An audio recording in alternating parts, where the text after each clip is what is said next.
This is Optimal Finance Daily, episode 1328, Cashing Out of Stocks to Buy Real Estate, Analyzing the Temptation by Sam of FinancialSamurai.com. And I'm your host and personal finance enthusiast, Diana Merriam. This is the daily show where I serenade you with the sweet sounds of personal finance knowledge from some of the best blogs on the planet. This show is actually one of 6 shows in our network covering different topics like personal development, health, and relationships. So if you like narration-style podcasts, be sure to search for Optimal Living Daily wherever you're hearing this and check out our other shows. But for now, let's get right to it and continue optimizing your life. Cashing Out of Stocks to Buy Real Estate, Analyzing the Temptation by Sam of FinancialSamurai.com. One of the wealth tenets I've followed since the first .com crash in 2000 is to always convert funny money into real assets. My definition of funny money is an investment that makes an irrational return in excess of fundamentals. There are obviously various levels of irrationality. Some friends and colleagues went from huge stock market returns in 1999 only to lose everything and more in 2000. Going on margin was partly to blame, while some stocks like Webvan and Pets.com literally went to zero. Over time, I noticed those who turned their .com fortunes into Manhattan or San Francisco real estate during the early 2000 era were able to extend the value of their fortunes and do quite well. As a result, young samurai followed suit. Of course, many homeowners ended up getting slaughtered during the 2008-2009 financial crisis, buying too much home just like stock investors who went on margin in 2000. But those who bought responsibly and were able to refinance and hold on saw their gains return. The question I have now is whether we should cash out of stocks and buy real estate since the S&P 500 is already up 16% year to date in April 2019 and back to an all-time high. I'd like for everybody to thoughtfully pitch in with their opinion. Everybody's circumstances are different, which is why it's important to listen to as many different perspectives as possible. There is no perfect answer. Cashing out of stocks to buy real estate. The reasons why I'm wondering whether to cash out of stocks and buy real estate are due to the following. Number 1, we've recovered all our funny money gains. My house fund, consisting of stocks and bonds, went from about $1.95 million down to $1.7 million during the 2018 correction, which was a loss of about 13%, and now is back up to $2.1 million, a gain of 23% for a $400,000 swing. I'm sure many of you have seen similar percentage magnitudes of return if you calculate recent trough to peak levels in your portfolio. Number 2, real estate was weak in 2018. San Francisco median home prices went down about 11.5% from its 2018 peak. We've seen similar weakness across many major cities in America and around the world. The weakness provides some solace that some steam has already been let out of the real estate market. Number 3, affordability increasing. With lower median prices and declining mortgage rates, interest in real estate is increasing. There's also a strong demographic trend as millennials are the largest home buying demographic and are starting families. A chart in this post highlights the 10-year bond yield at close to a 5-year low as of August 13th, 2019. The 10-year bond yield was about 3.3% in Q4 of 2018. This 1.5% move down should boost demand due to increased affordability. Number 4, tech IPO spillover. Uber finally filed its S1, and I know the tech IPO hype is going to grow over the next 2 years.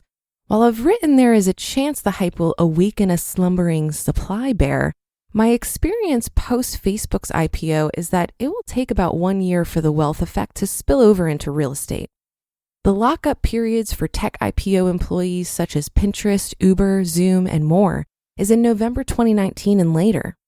I suspect the spring of 2020 will be very strong for housing again. Number 5, a strong desire to create utility out of stocks. Stocks provide no utility, whereas real estate does. It's a wonderful feeling to make money in stocks and convert gains into something tangible. To be able to use real estate as a second home, an office space, or as a new primary residence for an expanding family to enjoy for decades is a win. Living our best lives now. The entire purpose of achieving FIRE is so that we can live our best lives now. When we invest in stocks, our hope is to generate profits so we can live better lives in the future. Of course, we can also invest in stocks to produce dividend income to live off of today. But if we really wanted to generate income to live our best lives today, there are more prudent, better ways to earn higher amounts of steady passive income with lower volatility. The downside to cashing out of stocks and buying real estate is that one might be jumping out of the frying pan and into the fire. With rising inventory and a slowdown in the economy, real estate prices could continue to soften in the coming years. Leverage up too much and financial pain could ensue. I just keep going through what played out during the 2000 dot-com bubble. As stocks crumbled in between 2000 to 2002, real estate picked up steam because mortgage rates began to decline. Stock investors started seeking shelter in real estate, and REITs in particular performed the best between 1999 and 2018. The $400,000 recovery in my house fund portfolio feels like funny money to me. It's like buying a $2 million property for only $1.6 million or a $500,000 property for only $100,000. What a bargain. Further, the real estate market generally lags the stock market by around 6 months in terms of recovery or declines. Therefore, with the stock market up so strong year to date, it feels like there's a window of opportunity to buy property right now before prices catch up. Finally, depending on how much wealth you have, you don't have to cash out 100% of stocks to buy real estate. You can consider rebalancing your net worth more towards real estate while still investing a good percentage in stocks. Taxes can really put a damper on returns, so make sure to calculate the resulting tax consequences of cashing out before making any moves. Where and what real estate to buy? The obvious question is where and what real estate to buy if one does cash out of stocks. We should buy what we intimately know and buy in markets that will see the strongest job growth while also having attractive valuations. I know San Francisco the best, hence I will focus one part of my search looking for ocean view properties that have expansion potential. Fixers listed by out-of-town agents are always my favorite types of properties to buy. Then I'll continue to look at non-coastal city real estate that has the highest potential to be the next Silicon Valley. Cities like Austin, Houston, and Denver have already been discovered. But there are many other cities like Birmingham and Des Moines that have yet to receive much fanfare. They can be invested in through real estate crowdfunding platforms like Fundrise or Realty Mogul. Both are free to sign up and explore. As of now, I am 70% leaning towards cashing out of stock to buy more real estate. Stocks are back to all-time highs, and I see opportunity in real estate. You just listened to the post titled Cashing Out of Stocks to Buy Real Estate, Analyzing the Temptation by Sam of FinancialSamurai.com. What I love about personal finance is that it's so personal. Just the other day, we read a post from Millennial Revolution about not buying real estate, and now we're hearing just the opposite. Note that I'm not a financial advisor, so take my comments with a grain of salt. But my first impression of these considerations around cashing out of stocks to buy real estate feels a bit like timing the market. And we all know that's a big no-no. The stock market has always risen over longer periods of time. Corrections are going to happen, and they should be expected.